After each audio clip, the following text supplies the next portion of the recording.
जय श्री गणेश। मैं हूं पंडित जगदीप।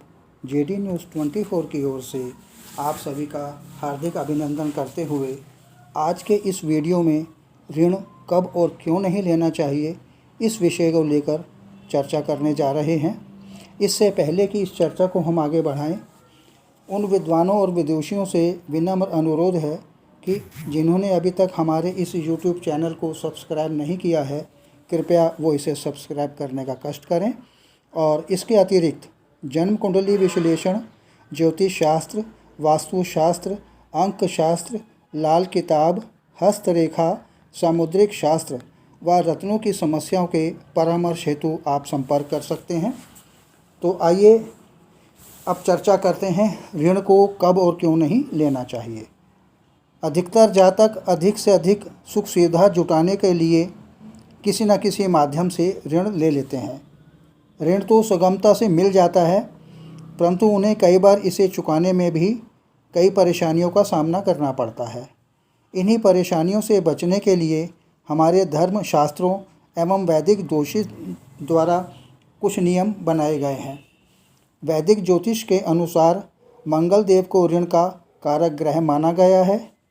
कोई भी जातक अथवा जातिका ऋण ले तो लेता है, परंतु उसे चुकाने में उसे कई कठिनाइयों का सामना करना पड़ता है। तो यह सब मंगल देव का ही प्रभाव के कारण होता है। मंगल देव को समस्त ग्रहों का सेनापति भी माना गया है। मंगल देव को क्रूर ग्रह माना जाता है। यह अधिकांश परिस्थितियों में बुरा फल देने वाले ही होते हैं। इसी कारण से शास्त्रों द्वारा मंगलवार के दिन मंगलवार को ऋण लेना वर्जित किया गया है। इस दिन लिया गया ऋण बहुत कम परिस्थितियों में कोई बिरला ही समय से इसे चुका पाता है। मंगलवार को ऋण लेने से इसे चुका पाना बहुत मुश्किल माना जाता है।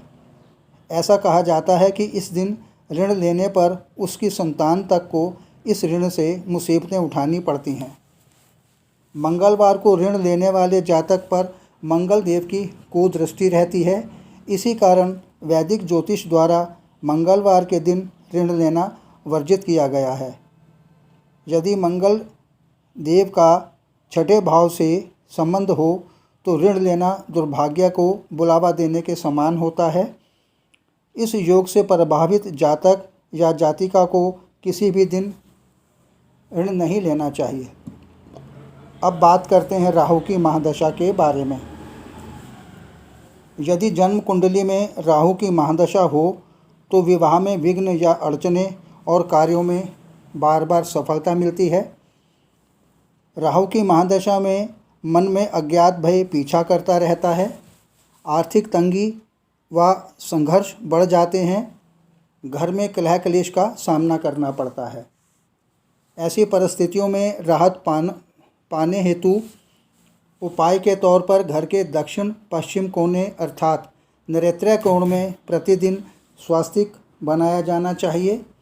इस उपाय करने के बाद अब हम बात करते हैं सुख समृद्धि के उपायों की।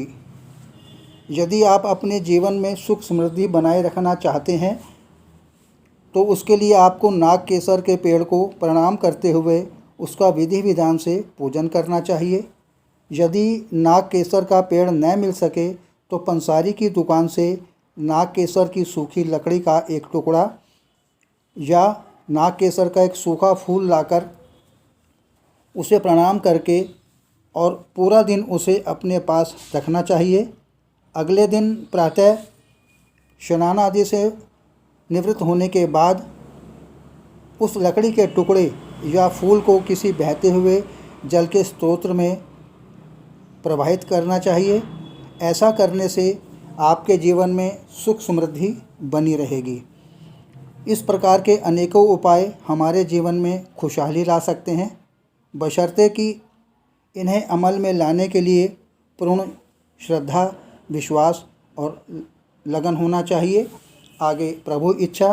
प्रसन्न रहें, स्वस्थ रहें। ऑनलाइन परामर्श उपलब्ध। आगामी वीडियो नए प्रसंग के संग आपकी समृद्धि की कामना सहित। पुनः जय श्री गणेश।